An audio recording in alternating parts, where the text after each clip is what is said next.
One of the ways we improve efficiency at Watts is through the use of our tunnel oven.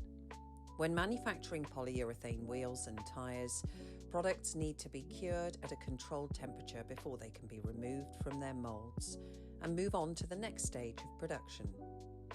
Unlike a traditional batch oven where moulds are loaded and unloaded in groups, our tunnel oven operates continuously. Moulds travel through the oven on a conveyor system and emerge fully cured at the other end. This continuous process helps us increase throughput, maintain consistent curing conditions, and improve production efficiency. It also reduces handling and minimises heat loss compared to repeatedly opening and closing a batch oven. An additional benefit is improved health and safety.